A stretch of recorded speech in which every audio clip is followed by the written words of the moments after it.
اتنا پتلا وہ لباس پہنتی تھی، اس لیے اس عذاب میں وہ گرفتار کر دی گئی۔ میں پوچھنا چاہتا ہوں اے اسلام کی مقدس شہزادیوں، تمہارا جسم بہت نازک ہے، تم بہت کمزور ہو، تمہیں صنف نازک کہا گیا ہے۔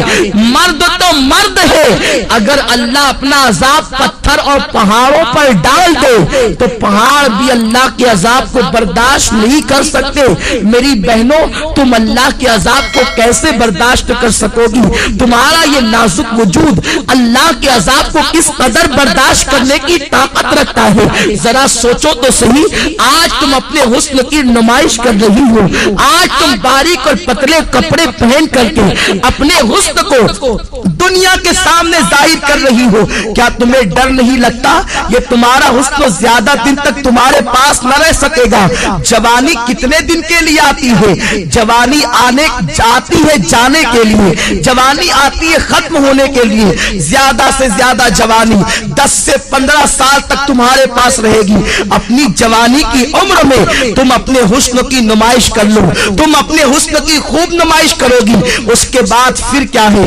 جس حسن کی تم نمائش کر رہی ہو، یہ نمائش تمہارا کرنا اسی تمہارے خوبصورت چہرے کو کبھی قبر کے کیڑے کھائیں گے، کبھی قبر کی مٹی کھائے گی۔ اپنی بڑی بڑی آنکھوں میں کاجل لگا کر، اپنی خوبصورت آنکھوں میں کاجل لگا کر بار بار آئینوں کو دیکھتی ہو اور بار بار عورتوں پہ فخر محسوس کرتی ہو کہ میری آنکھیں اتنی خوبصورت ہے، میرا چہرہ اتنا خوبصورت ہے۔ ارے نادانو، تمہارے خوبصورت چہرے کی حقیقت کیا ہے؟ اگر تمہارے چہرے پر چند پھنسیاں نکل آئے تو تمہارا شوہر بھی تمہاری طرف نگاہ اٹھا کر دیکھنے کو تیار نہ ہوگا، مگر اللہ اکبر، اس دنیا کے اندر اپنے چہرے کو حسین بنانے کے لیے، اپنے چہروں کو خوبصورت بنانے کے لیے اس قدر اہتمام کرتی ہو اور خوبصورت چہرے پہ اتنا مٹک مٹک کر اتراتی ہو۔ یہ تمہارا خوبصورت چہرہ قبر کے اندر 3 دن کے اندر بگڑ جائے گا، 3 دن کے اندر اسے قبر کے کیڑے کھائیں گے۔ حضرت سعید ابن مسیب رحمت اللہ تعالی علیہ فرماتے ہیں، جب حضرت علی مرتضیٰ کے ساتھ میں قبرستان گیا تو میں نے جانے کے بعد کیا دیکھا؟ علی مرتضیٰ نے قبر والوں کو سلام کیا اور سلام کرنے کے بعد پوچھا، اے قبر والوں، تمہارا کیا حال ہے؟ تمہاری کیا کیفیت ہے؟ تو ایک قبر سے آواز آئی، علی کیا پوچھتے ہو؟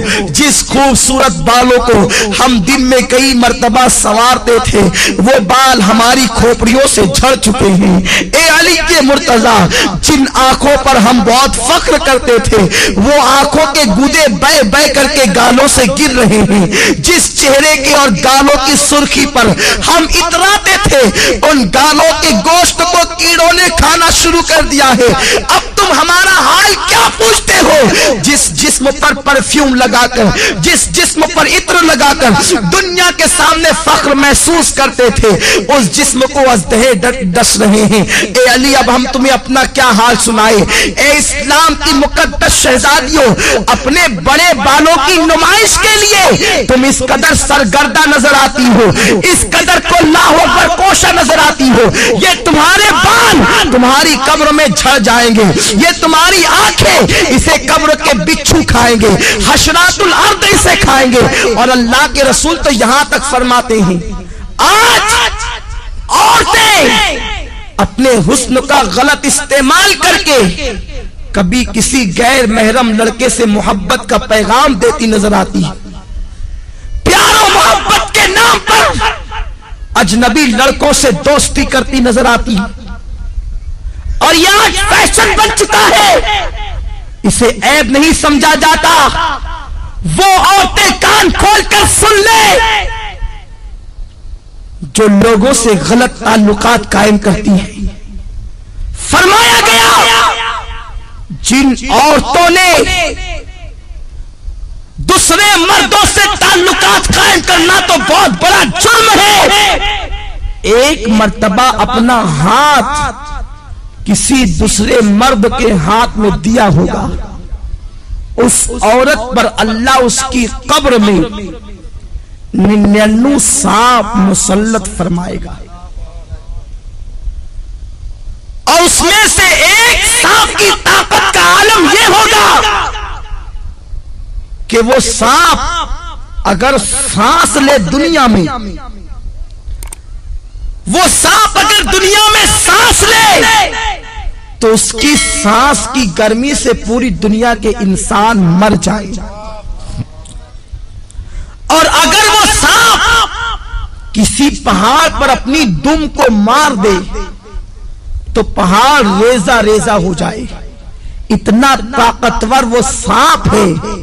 ایسے ایسے طاقتور 99 سانپ اس عورت پر مسلط کیے جائیں گے جس نے ایک مرتبہ اپنا ہاتھ کسی غیر مرد کے ہاتھ میں دیا ہوگا۔